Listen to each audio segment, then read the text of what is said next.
Et yo tout le monde, c'est Weskai, j'espère que vous allez bien. Je me retrouve aujourd'hui avec Mylène qui tient le blog Les Filles du Thé. Parle-nous un petit peu de toi, présente-toi à nous. Je t'en prie. Tout à fait, c'est ce que je vais faire, à nous, à toi, à vous. Allons-y. Donc bonjour à tous, donc je suis l'une des filles du thé, puisqu'on a créé le blog avec ma sœur Juliette, depuis 1 an et demi, ça va bientôt faire même 2 ans. Et on donne en fait des conseils sur notre blog pour apprendre à mieux choisir, mieux préparer, mieux déguster son thé. Voilà. Très bien, très bien. Quelle a été la motivation principale de ce blog? Qu'est-ce qui vous a donné envie de faire ce blog principalement? Alors la première motivation, c'était que en fait, c'est une passion commune. D'accord. Et qu'à cette époque-là, on avait envie de continuer à faire quelque chose en lien avec ce qu'on aimait, Oui. et qui crée encore du lien entre ma sœur et moi, même s'il était D'accord. déjà fort. Oui. Et d'unir un peu nos points forts justement sur ce domaine-là, où Juliette, on la compare souvent plus à la petite feuille de thé qui libère ses arômes avec l'eau. D'accord. Et moi, on me considère un petit peu plus comme l'eau qui vient bouillonnante d'idées, d'énergie, qui vient un petit peu mettre un petit peu plus de peps, on va dire, j'en sais rien. Mais bon, voilà, il y a le D'accord, côté je vois. plus carré de Juliette et moi un petit peu plus le côté... un petit peu, ça part un peu dans tous les sens régulièrement. D'accord, donc on a le yin et le yang en fait. Exactement, voilà, D'accord. c'est ce qui fait un bon blog. Je pense aussi, je pense. Petite question que j'aurais par rapport à votre blog. Vous parlez principalement des thés chinois, Oui, en grande partie. oui, puisque la Chine est quand même le plus grand producteur et exportateur de thé. D'accord, Et c'est là aussi où on retrouve toutes les couleurs de thé. bien sûr. Oui, je suis Mais c'est entièrement vrai d'accord. qu'il y a aussi les thés japonais, il y a des thés coréens, il y a des thés taïwanais, il y a des thés thaïlandais. Ah, voilà, on est un peu ouverte à beaucoup de choses. C'est sûr que, bon, et puis on a des mois où on va plus parler d'un thé que d'un autre. Et en fait, c'est en lien avec le challenge aussi qu'on met en place cette année, D'accord. 2017. Voilà. Très bien.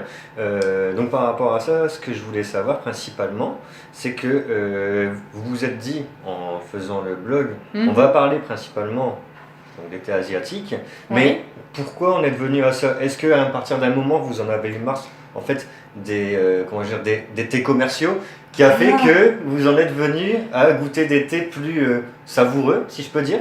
Alors, justement, ouais, c'est surtout ça, en fait. C'est cet aspect-là qui a été mis en avant. Voilà, c'est à travers notre blog, on veut prouver, et on prouve aussi, et les plus grands aussi le prouvent aujourd'hui, tous ceux qui sont dans le marché, que ce soit François-Xavier Delmas, que ce soit des gens qui sont déjà bien connus. Là, j'ai fait connaissance aussi avec Pierre Lebrun du Parti du Thé à Paris. Oui. On est avec des grands connaisseurs qui, on prouvait aussi que le thé en vrac était beaucoup plus agréable et au goût et pour les bienfaits aussi pour le corps et l'esprit en même temps, et que le thé n'est pas un sachet qu'on trempe dans la tasse ou dans la théière et puis qu'on laisse le temps qu'on a envie de laisser pour mettre en plus à côté. Donc nous, ce qu'on veut vraiment à travers ce blog, c'était ça, c'était prouver que dans la façon de faire en Chine ou au Japon, ils ont chacun leur façon aussi de préparer le thé de manière très particulière. D'accord. Et on voulait proposer aussi le chemin que nous on avait pris, parce qu'on est parti quand même sur des thés en sachet à l'origine. Oui, et puis que petit à petit, la voie du thé, elle s'ouvre différemment, et que notre palais s'ouvre aussi. Et du coup, on s'oriente aussi en fonction des thés. Parfois, en fonction de la journée, on va prendre des thés plus ou moins sombres, plus ou moins verts, etc. Oui, donc, voilà. Parce que n'importe quel thé ne se boit pas à n'importe quel moment de la journée, c'est ça? Après, ça dépend de soi, Oui. Ça dépend de ce qu'on a envie, D'accord. et puis ça dépend aussi de notre sensibilité à la théine, parce qu'il y a des thés qui vont être plus ou moins théinés. Ça dépend de ce qu'on veut, ça dépend de ce qu'on mange, ce qu'on a envie de... Moi, je sais que, par exemple, là, on est à l'Otaku, et puis en effet, c'est vrai que je ne l'ai pas précisé. Nous sommes en direct de l'Otaku à Lille, je vous mettrai les liens dans la description. Et donc, d'ailleurs, il y a un article sur le blog des filles du thé, tout à fait, sur l'Otaku, où on parle justement des 2 thés qu'on avait dégustés. Et le thé que je vais déguster là, quand Vianney viendra me le servir, c'est un thé oolong qui est peu théiné. D'accord. C'est cette famille de thé plus ou moins oxydée. Donc c'est une très très grande famille en fait. D'accord. Et là on est sur un plus oxydé que les autres on va dire. Et c'est vraiment un très très bon thé que j'aime boire après le repas. D'accord, voilà. d'accord, je vois. Espacer un petit peu du repas. Voilà. Très bien. Petite question par rapport au thé, Ouais. à laquelle tu vas certainement savoir me répondre. Peut-être. Qu'est-ce qui fait qu'au jour d'aujourd'hui, le thé est vachement mis en avant et que beaucoup de monde en consomme? Alors je pense que, après c'est mon avis très personnel, je vais pas faire une généralité Oui. et je... Mais, voilà. mais Dans ce qu'on dit... mais c'est ton interview que nous faisons, donc Oui, donne tout ton à avis. fait, je donne mon avis, mais souvent on peut dire que dans ce qu'on dit il y a toujours 10% de conneries, hein, mais bon c'est pas grave. On va les prendre quand même. Donc voilà, minimum. Donc en fait, non, je pense qu'aujourd'hui le thé est beaucoup mis en avant. Les gens, de ce que j'ai pu entendre et pu voir, sont sensibles à ce qu'ils peuvent se mettre dans le corps. D'accord. Et de plus en plus vont vers des produits de qualité.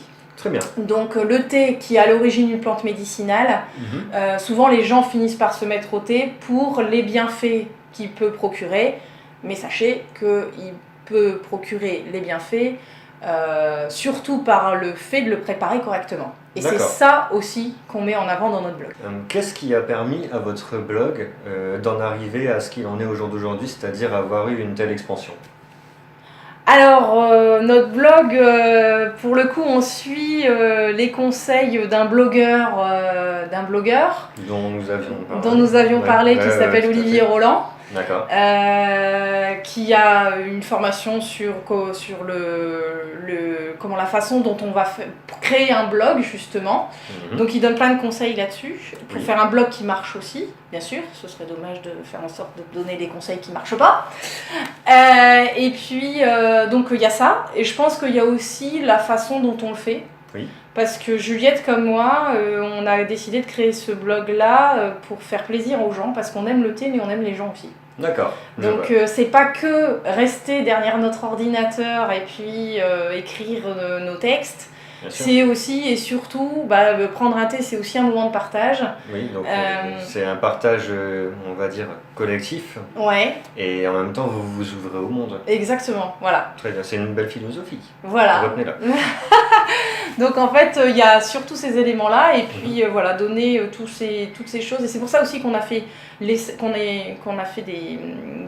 reportages dans les salons de thé, où on a donné les éléments positifs du service du thé dans ces salons de thé, où on a fait un article à la fois, et aujourd'hui on parle beaucoup de couleurs de thé, et on va mettre en avant les produits qui nous parlent, et qui nous parlent aussi avec le cœur. D'accord. Voilà.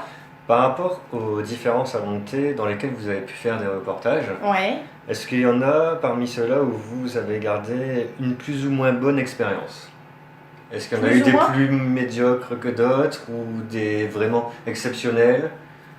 Est-ce que les valeurs du thé sont respectées partout, ou est-ce qu'il y a quand même certains endroits où ça a été mis un petit peu à l'écart? Alors il y a des... Voilà, l'excellence, on va dire, le parfait n'existe pas. Bien sûr.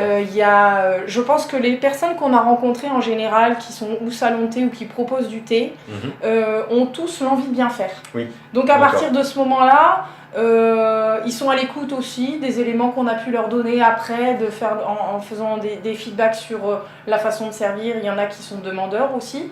Et ils ont tous envie d'améliorer les choses. Donc c'est sûr que c'est pas possible et c'est pas évident pour tout le monde d'avoir soit une eau filtrée, soit avoir une eau peu minéralisée pour le thé, pour le service du thé. C'est pas toujours évident d'avoir... Bon, après il y a les bons fournisseurs aussi à avoir. Oui, c'est ça.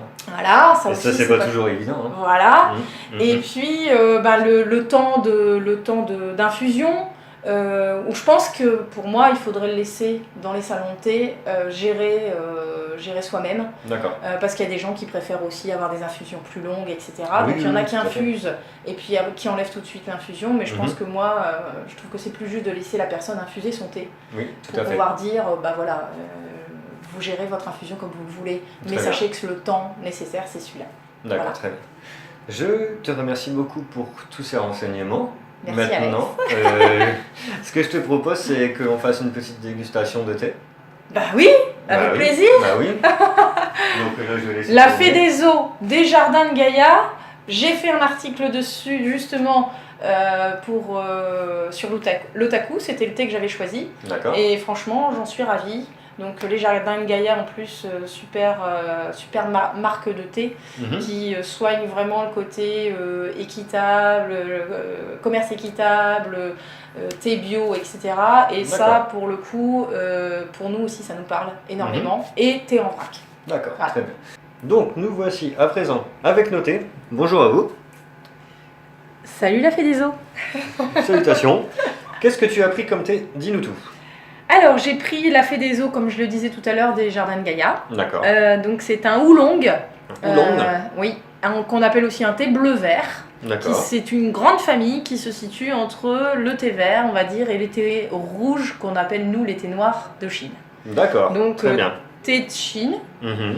Et au niveau de la liqueur, c'est top, quoi. Donc, et puis au niveau du goût, c'est top aussi. Donc Bon, voilà. très bien. Et moi j'ai pris un, je ne sais plus, L'Apsam Souchong. l'Apsang Souchong, qui est un thé aux fruits, si j'ai bien compris. Non, Non, qui est un thé noir, qui est un thé fumé. Un thé fumé. Un thé C'est fumé. bien ça, j'ai eu un doute. Je me suis trompé. Je pensais avoir pris un thé aux fruits, mais non. À l'odeur, ça va pas. Ouais, non. Ça risque pas. À l'odeur, ça sent la campagne. Ça me fait penser au centre équestre. Ce thé, quelle est sa spécificité? Eh ben, c'est un thé qui est sombre, Oui. donc on est au-delà encore du noir. Mhm. Et en plus, il est fumé. Donc D'accord. fumé comme on va fumer un saumon, comme on va fumer un jambon. Il est fumé de la même façon pour avoir cette odeur et ce goût qui va être moins présent. D'accord. Hein, l'odeur sera plus présente que le goût. Très Très bien. bon pour la santé Oui. et très sympa pour accompagner les repas. Allons-y. Comment Allons-y. fait-on? Alors, l'idéal c'est de verser donc sur les feuilles. D'accord. Là, l'avantage à l'otaku, c'est que on gère notre infusion nous-mêmes. Oui. Et en plus, on a une petite cuillère, donc on va placer l'infuseur à l'intérieur de la théière. Très bien. Et la petite cuillère va permettre justement D'appuyer sur les d'appuyer feuilles. sur les feuilles pour pouvoir justement faire une infusion correcte du thé. Et donc là, Toi, moi, tu es je suis à longtemps 5 minutes d'infusion Et moi 4. et toi 4. D'accord. 5 minutes d'infusion en sachant que le thé oolong, notamment celui-ci, et les oolong en général, on peut repasser plusieurs fois sur l'infusion. Ouais. Qu'est-ce que j'ai quelque chose à toucher en attendant? Non, Bah, je ça laisse agir. s'infuse. Ouais, on c'est ce va que je avoir vois, ça une commence liqueur, à avoir une belle petite couleur. Voilà, une liqueur un peu plus foncée pour toi que pour moi. Oui, sachant que c'est un fumé du fait. Ouais, et puis c'est surtout le côté sombre. Oui. Thé Oui, sombre tout et à thé fait. oolong, donc on va avoir des couleurs de liqueur qui vont être différentes aussi en fonction des couleurs de thé. D'accord, très bien. Bon, en attendant, qu'est-ce qu'on a? On a un petit chocolat, green chocolate, matcha. Donc en fait, c'est un thé au matcha. Un chocolat au thé. C'est un chocolat au thé, pardon. Je D'accord, suis un peu fatiguée là. un chocolat au thé. Bon, Alors, voyons le voir, matcha- j'ai jamais goûté ça. Donc en fait, c'est une poudre de thé. Ouais. Enfin, c'est la poudre, c'est des feuilles de thé qui sont broyées. D'accord, regardez-moi cette belle couleur. C'est pas mal. Ça donne envie. Ça donne tellement envie qu'on va le manger. Ah, devant vous. On va goûter ça pour voir. Donc c'est un chocolat blanc. Avec justement le côté du chocolat blanc qui passe quand même un peu au-dessus. C'est pas mal. On sent légèrement le matcha. Ouais. C'est vrai qu'aujourd'hui le matcha il est assez comment dire, les gens sont assez fans du matcha parce qu'on en parle de plus en plus. Il y a beaucoup de pâtissiers, de grands pâtissiers qui vont l'utiliser Mhm. dans leur pâtisserie ou comme colorant ou vraiment pour le goût qu'il peut avoir. Mhm. Ouais, Et, tout à fait. et du coup, on a quelque chose qui va être utilisé sous différentes formes, puisqu'à l'origine, le matcha est utilisé pour la cérémonie du thé au Japon. On ne doit pas être très loin de... Toi, en tout cas des 3 minutes. C'était 3 ou 4 minutes? 3 ou Je crois que 4. c'était 4.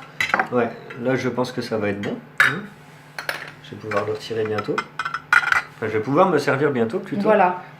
Alors l'idéal, c'est que pour stopper justement l'infusion, c'est d'enlever l'infuseur Mhm. de la théière pour que justement ça... Parce que si on laisse infuser trop longtemps, Mhm. on risque d'avoir des notes, des textures en bouche qui vont pas spécialement être agréables. D'accord. Et du coup, un côté un peu râpeux qui va être plus prononcé ou de l'astringence. Donc le côté où on sent un enveloppement de la bouche. Oui, Un oui, peu- oui, tout à fait. Donc ça risque, voilà, c'est pas toujours très agréable. Et plus certains thés vont être infusés, et plus ça va développer des choses qui vont pas toujours être très agréables. D'accord. Après, il y en a qui aiment ça. Hein. Je vais retirer mon infuseur du coup, parce que Voilà. là je pense être bon.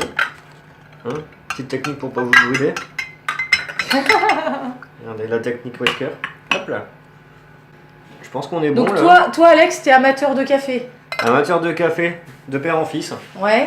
Hein, on est grands amateurs de café dans la maison. Donc c'est ton premier test? C'est mon premier test de, entre guillemets, vrai thé si je peux dire. Hein, Mais oui. de vrai Ah. thé. Parce que j'ai eu l'habitude de tester des faux thés. Désolé chérie, hein, je parle pour le thé qu'on a à la maison, mais bon, tu comprendras que là, ça n'a rien à voir. Voyons voir ce que ça donne. Si vous ne voyez pas cette vidéo, vous savez pourquoi je suis à l'hôpital. Ouais, c'est vrai que à l'odeur déjà c'est moins fumé que Ouais. tout à l'heure quand on avait juste les feuilles. Ouais, Ça a une belle odeur.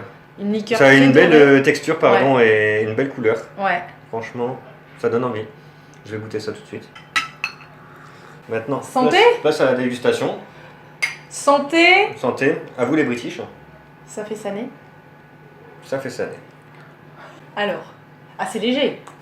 Plus que le café. Ah oui, oui, c'est très léger. J'ai envie de dire limite que je sens plus le goût d'eau que le goût du thé. Je sens le thé en arrière-goût. Voilà. Ouais, Après, ouais. tu viens de boire un café.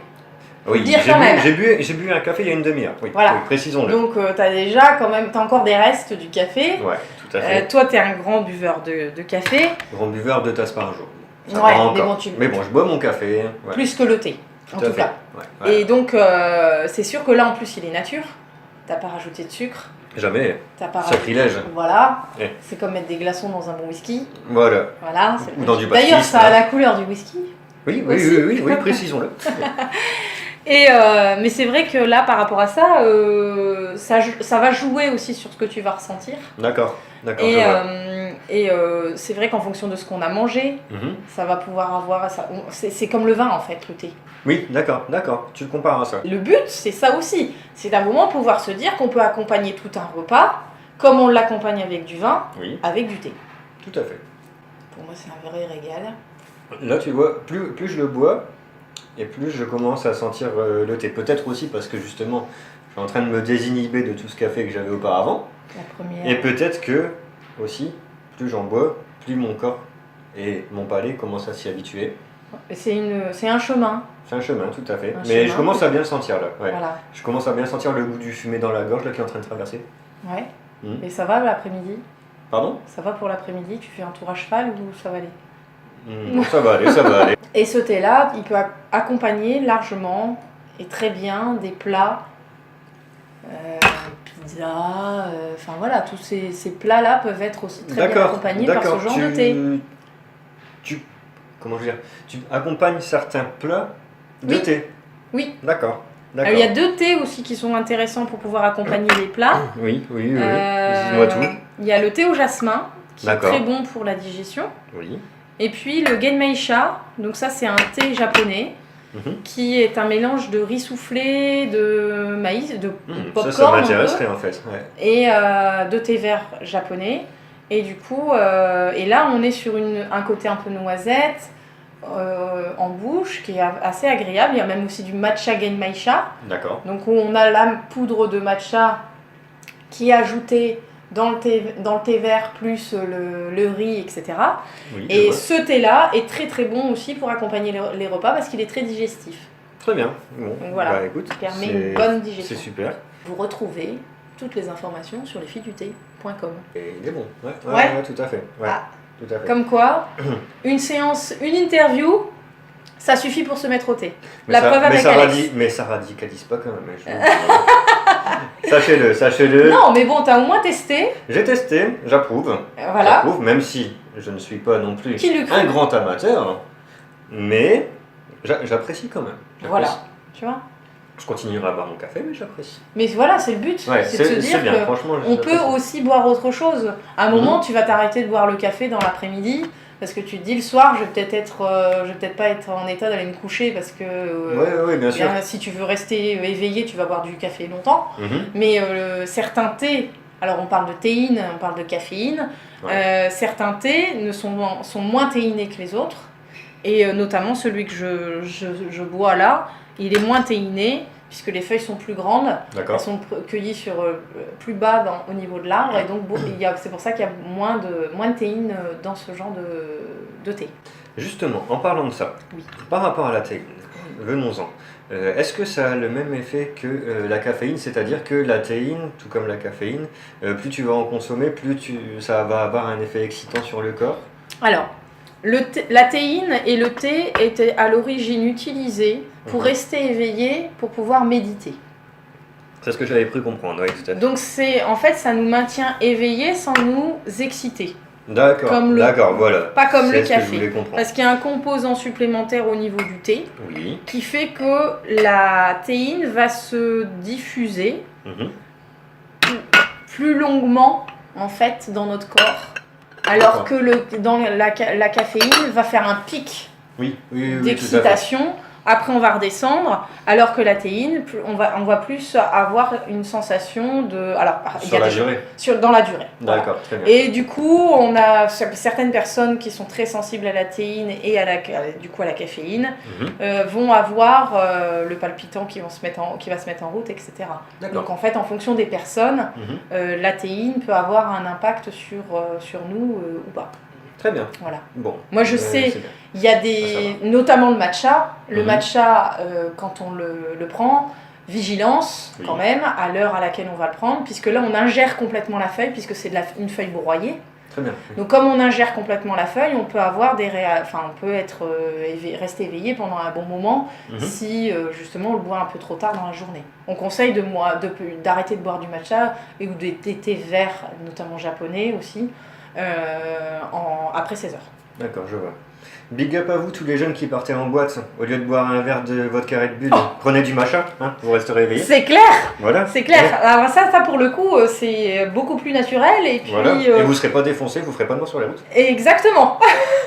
Au final, c'est vrai que par rapport à ce que tu dis, voilà, c'est vrai qu'il y a certaines personnes qui vont avoir tendance à boire du café, à prendre de l'alcool pour rester éveillé. On se dit autant partir sur un thé quand on entend ce genre de choses. Eh bien, je te remercie pour toutes ces informations que tu nous as données et pour avoir partagé avec moi cette petite dégustation. Merci à toi Alex. Je t'en prie. Je vous invite à aller voir le blog des filles du thé que je vous mettrai dans la description pour en découvrir davantage sur elles et sur ce qu'elles font. Oui, comme merci. Ça, vous découvrirez un petit peu plus comment boire son thé comme il faut et les différentes variantes de thé, ainsi que les différents salons de thé qui peuvent être amenés à être visités. Tout à fait. Et si quelqu'un veut aussi, tient un salon de thé et souhaite ou avoir nos conseils ou qu'on vienne faire un article en même temps sur le salon de thé, c'est avec grand plaisir. Voilà, tout à fait. Et c'est que, voilà, vous pourrez lire les articles, c'est que bienveillant. Tout ce qu'on a fait, tout est bienveillant et il n'y a vraiment pas de critique, c'est pas notre état d'esprit. Je te remercie beaucoup. Je vous souhaite à tous une excellente journée. Profitez bien et en attendant une prochaine vidéo, je vous dis portez-vous bien. Tchuss. Au revoir.